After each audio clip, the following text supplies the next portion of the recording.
Hello everyone, আসসালামু আলাইকুম। কেমন আছেন আপনারা সবাই? আমি Eva and welcome to Eva's lifestyle. রুটি বানাতে গিয়ে একটা জিনিস খেয়াল করলাম, আর সেটা হচ্ছে রাতের বেলা রুটি বানানোর চেয়ে সকালবেলা একটু রিল্যাক্স মুডে রুটি বানানো যায়, প্লাস তুলনামূলক গরমটাও কম লাগে। সন্ধ্যার পরে যেহেতু ওই যে সারাদিন রোদের একটা তাপ দেয়ালের মধ্যে থেকে যায়, সো কিচেনে ঢুকে কাজ করতে গেলে এত গরম লাগে যে কি বলবো। সেই তুলনায় সকালটা হচ্ছে যে অত বেশি একটা গরম লাগে না, অনেক রিল্যাক্স মুডে রুটিগুলো বানানো যায়। তা আমি গতকালকে হচ্ছে মাশরুম দিয়ে ডিমের একটা সবজি করেছিলাম, সেটা দিয়ে এখন রুটি বানিয়ে সকালে ব্রেকফাস্টটা করে নিচ্ছি।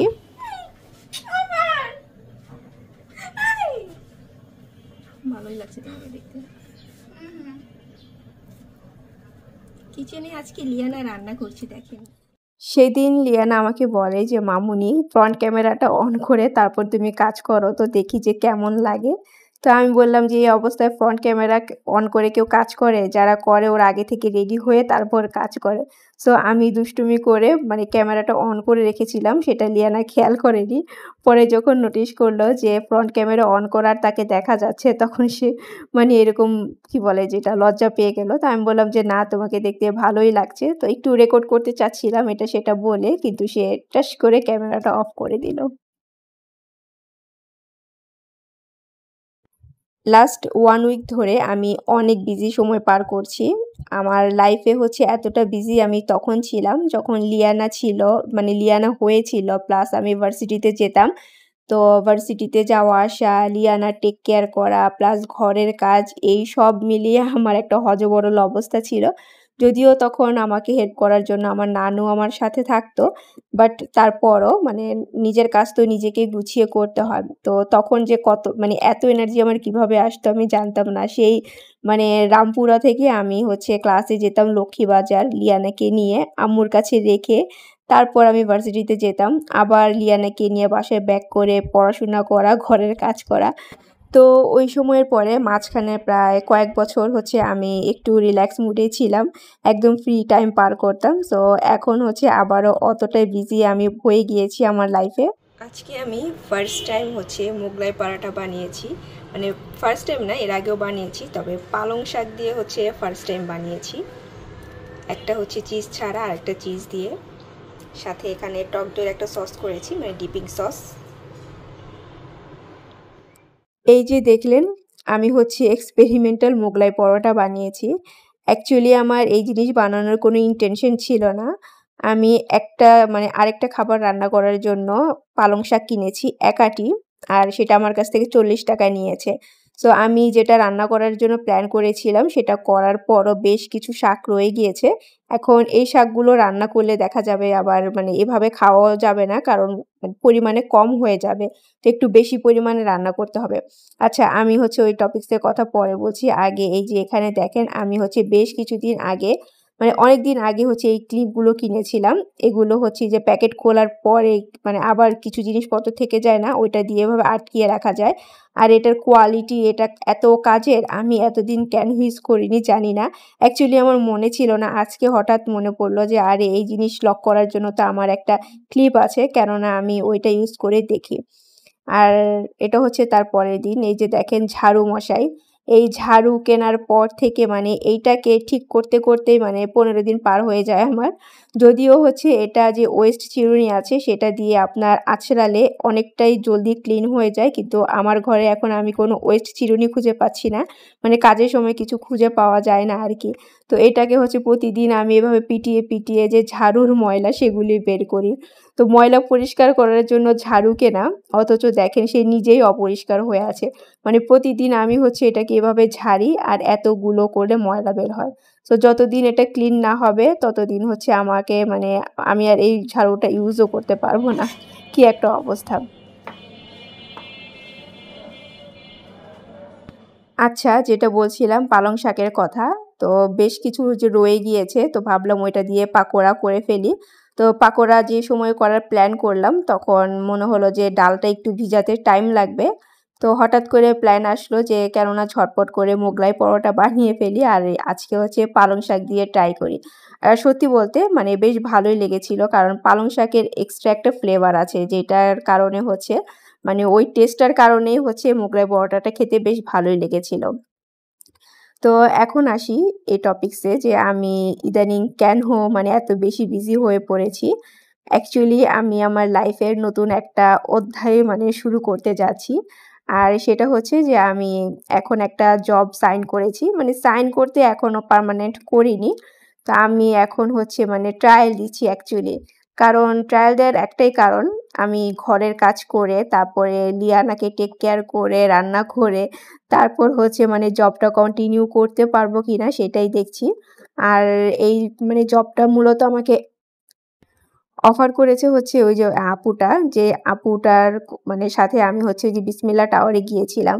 তো এই আপু হচ্ছে অনেক বছর ধরে উনি প্ল্যান করছে যে কখন উনি নিজে একটা বিজনেস শুরু করবে। আর তখন থেকেই বলতো যে আমি যদি কখনো বিজনেস শুরু করি তাহলে আপনাকে ইনভলভ করব। সো উনি আমাকে অফারটা দিয়েছে। আমি ওনাকে কিছু রিকোয়ারমেন্ট দিয়েছি। যেমন আমি জাস্ট মানে পার্ট টাইম হিসেবে করব। যেমন সকালে সময়টা ফ্রি থাকি, ওই সময়টা করব। তারপর মানে ফ্রাইডেতে আমাকে অফ দিতে হবে যেহেতু ফ্যামিলি টাইম প্লাস আমার অন্যান্য কাজ থাকে। আর মানে ২ টার মধ্যে আমাকে ছেড়ে দিতে হবে কারণ লিয়ানাকে পিক করতে হবে। সো উনি এইসব অফারে মানে রাজি হয়েছে আমার রিকোয়ারমেন্ট। তো আমি ভাবলাম যে আচ্ছা ঠিক আছে। প্লাস আমি এটাও বলেছি যে আপু আমি কয়েকদিন মানে ট্রায়াল দিব। যদি আমি দেখব যে আমার পক্ষে সবকিছু মানে বোথ সাইড কন্টিনিউ করা পসিবল হচ্ছে, তখন আমি আপনার জবটা করব নয়তো করব না। সো আমি জানি না এটা কন্টিনিউ করতে পারবো কিনা। ট্রায়াল মানে দিব এখন দেখা যাক। আর আরএম হচ্ছে আমাকে সবকিছুতে সবসময় ইন্সপায়ার্ড করে। সে কখনো আমার কোনো ডিসিশনে না করে না। সে আমাকে বলেছে যে, "তোমার উপর ডিপেন্ড করে। তুমি যদি কন্টিনিউ করতে পারো করো, নয়তো কোনো দরকার নেই।" আর সে এটাও বলেছে যে, "শিখে রাখা ভালো। কোনো জিনিস আসলে ফেলা যায় না। তুমি এটা শিখে রাখলে ফিউচারে তোমার কাজে দিতে পারে।" তো যেহেতু এটা হচ্ছে আপুর একটা লেডিস শপ মানে all kind of ladies product, all kind of না মানে মোটামুটি মানে ড্রেস থেকে শুরু করে অ্যাক্সেসরিজ, পার্স এই টাইপের জিনিসপত্র আপু মানে সেল করবে। তো উনি হচ্ছে আমাকে ম্যানেজার হিসেবে মানে নিতে চাচ্ছে। এর জন্যই যে আমার পছন্দ মতো দেখা যায় যে ড্রেস এটা সেটা শোপিস এগুলো কিনছে আমাকে এখানে সেখানে নিয়ে যাচ্ছে আরকি। তো আমি দেখি যে কন্টিনিউ করতে পারি কিনা। আর আমারও মানে অনেক ইচ্ছা ছিল যে আমি লাইফে কোনো কিছু একটা করব। বিশেষ করে জব করার আমার অনেক বেশি ইচ্ছা ছিল। কিন্তু মানে যখন আমার জব করার সুযোগ ছিল ভার্সিটি লাইফ তখন কিন্তু আমি চাইলেই জব করতে পারতাম। মানে ক্লাসে যেতাম, তারপর হচ্ছে ঘরে থাকতাম, পড়াশোনা বেসিক্যালি আর কোনো কিছু করা হতো না। কিন্তু ওই সময়টা আমার কাছে মনে হয়েছে যে না, এখন আমি বিন্দাস লাইফ লিড করব। চিল মুডে থাকবো। পড়াশোনা করব, খাবো-দাবো, ঘুরবো আর সংসার করব। তো মানে জব করার যে একটা মানে টেনডেন্সি কিংবা মেন্টালিটি সেটা আমার মানে একদমই আসেনি। আর এই জিনিসটা আমার হয়েছে লিয়ানা হওয়ার পরে। যখন লিয়ানা হয়েছে আর আমি যখন মাস্টার্স কমপ্লিট করলাম তাও আবার অ্যাকাউন্টিং এ, তখন মনে হলো যে না, এত দূর পড়াশোনা করে তো ঘরে বসে থাকার কোনো মানে হয় না। কিন্তু যে সময়ে আমার এই চিন্তাটা এসেছে ওই সময়ে হচ্ছে আমার সমস্ত রাস্তা বন্ধ হয়ে গিয়েছে। কারণ ওই যে ফ্যামিলিতে তো কেউ ছিল না মানে সবকিছু দেখাশোনা করার জন্য যে সব দেখবে আর আমি বাইরে জব করব। সো এর জন্য এটা বাদ দিয়ে দিয়েছিলাম। তারপর যখন লিয়ানা স্কুলে যায় সেই সময়ে প্ল্যান করেছিলাম যে সকালের সময়টা যেহেতু ফ্রি থাকি তখন কিছু একটা করতে পারলে ভালো হয়। কিন্তু সেটাও আর করা হয়ে ওঠেনি। তো ফাইনালি একটা যেহেতু অপরচুনিটি পেয়েছি, তো আমি ভাবলাম যে একটু ট্রাই করে দেখি। আর যে কয়েকদিনই আমি কন্টিনিউ করি না কেন এট লিস্ট আমি যে মানে জব করার যে আমার একটা অনেক ইচ্ছা সেটা তো ফুলফিল হবে। ১ সপ্তাহ করি আর যাই করি। তো এট লিস্ট মনকে বোঝাতে পারবো যে না আমি আমার লাইফে ১৫ দিনের জন্য হলেও জব করেছিলাম। তো এই হচ্ছে মানে স্টোরি। আমি এটার জন্য অনেক বেশি বিজি হয়ে গিয়েছি। আর মানে কি বলে ব্লগিংটা হচ্ছে আমার প্রফেশন না, আমার প্যাশন। আমার ভালো লাগে দেখে করি। সো মানে জানি না কি থেকে কি হবে। তো যাই হোক আপনারা দোয়া করবেন যেন আমি সব দিকে মানে মেইনটেইন করে চলতে পারি। তো এই তো আস্তে, আস্তে করে আমি অনেকগুলো কাজই করে নিচ্ছি একটু, একটু করে। যেহেতু দেখা যায় যে সকালবেলা ঘুম থেকে উঠে আমার হাতে আর কোনো সময় থাকে না। যা কাজ করার রাতেই করতে হয়। এই তো আপনাদের সাথে কথা বলতে, বলতে আমি অনেক কাজই করে নিয়েছি। প্লাস অনেক কিছুই আপনাদের সাথে শেয়ার করে ফেললাম। তো যাই হোক, লাস্ট ভ্লগ দেখে ক্যালিফোর্নিয়া থেকে একজন আপু কমেন্ট করেছেন। আপু নাকি ফার্স্ট টাইম আমার ভিডিও দেখেছেন এবং আমার ভিডিও ভালো লেগেছে। প্লাস আমার মানে যে ভয়েস মানে কথা সেটাও নাকি আপুর ভালো লেগেছে। So thank you so much আপু। ফার্স্ট টাইম আমার ভিডিও দেখে আমাকে ভালো লাগার জন্য। আর সেই সাথে হচ্ছে যে আমি যে কি বলে সেটাকে মানে আমার যে রাউন্ড চপিং বোর্ড আছে সেটা আমি কোন জায়গা থেকে কিনেছি সরি মানে কত দিয়ে কিনেছি এটা জানতে চাচ্ছিলেন একজন আপু। সেটা আমি ৳৪৫০ দিয়ে কিনেছি। আর কিনেছি হচ্ছে ইয়োইও যে শপটা আছে না ইয়োইও সো যমুনা ফিউচার পার্কের আউটলেট সেখান থেকে। তো ১ম এ আমি এত কথা বলেছি, এত কথা বলেছি একসাথে এখন আমার মুখ দিয়ে আর কোনো কথা বের হচ্ছে না। বাকি কিন্তু অনেকগুলো ভয়েস ওভার রয়ে গিয়েছে। আর এখন কিন্তু রাত অলমোস্ট ১২টা বাজে। আমি এখন ভয়েস ওভার দিচ্ছি। নরমালি আমি যখন থেকে মানে ভ্লগিং শুরু করেছি, রাতের বেলা কখনোই ভয়েস দেই না। মানে মোস্ট অফ টাইম হচ্ছে সকালবেলা দেই আর নয়তো বিকেলবেলা দেই। তো আমার হচ্ছে মানে ওই যে বললাম যে সকাল থেকে নিয়ে আমি একদমই টাইম পাই না। সো চেষ্টা করছি যে রাতের বেলা হলেও মানে ভয়েসটা দিয়ে ভ্লগ আপনাদের সাথে শেয়ার করার জন্য। তো যাই হোক এখানে না আমি হচ্ছে আজকে লিয়ানার স্কুলের জন্য একটা টিফিন রেডি করছি। তো এই বানটা হঠাৎ করে আমাদের মানে একটা গ্রোসারি শপে চোখে পড়ল।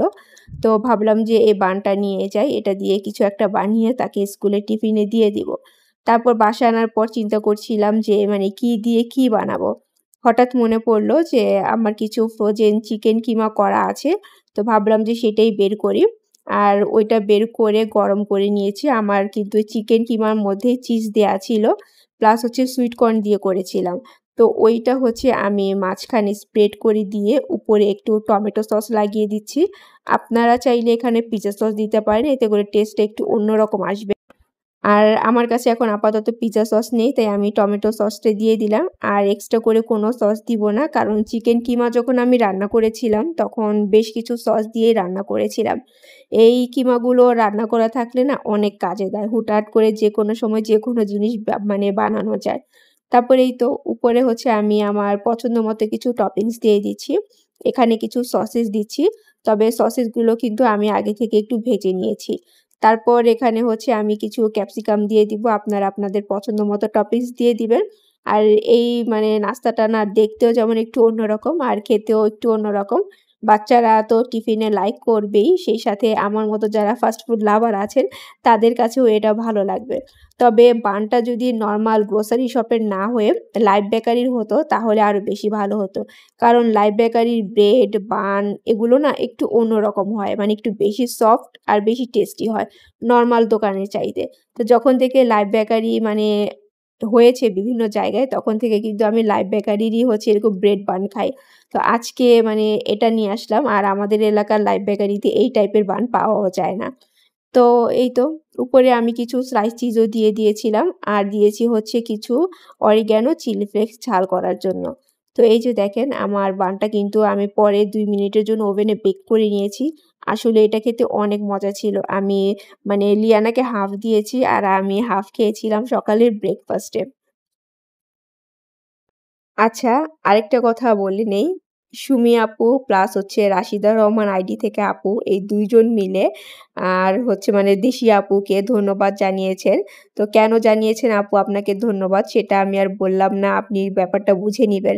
তো যাই হোক, আমি হচ্ছে এই যে দেখেন এই যে বললাম যে আপু আমাকে নিয়ে বিভিন্ন জায়গায় বিভিন্ন জায়গায় না মানে এর আগে আপু যতগুলো ড্রেস কিনেছে ওনারাই কিনেছে। আজকে ফার্স্ট টাইম আমাকে নিয়ে এসেছে ড্রেস কেনার জন্য।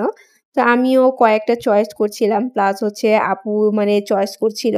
আমি মানে যেকোনো জায়গায় গেলেই মানে আমার পার্সোনালি নিজের জন্য কিছু হলে সেটা দেখা যায় যে আমি আমার চয়েস অনুযায়ী নেই। কিন্তু আরেকজনের সাথে গেলে আমি হচ্ছে তাদের চয়েসটাকে বেশি প্রায়োরিটি দেই।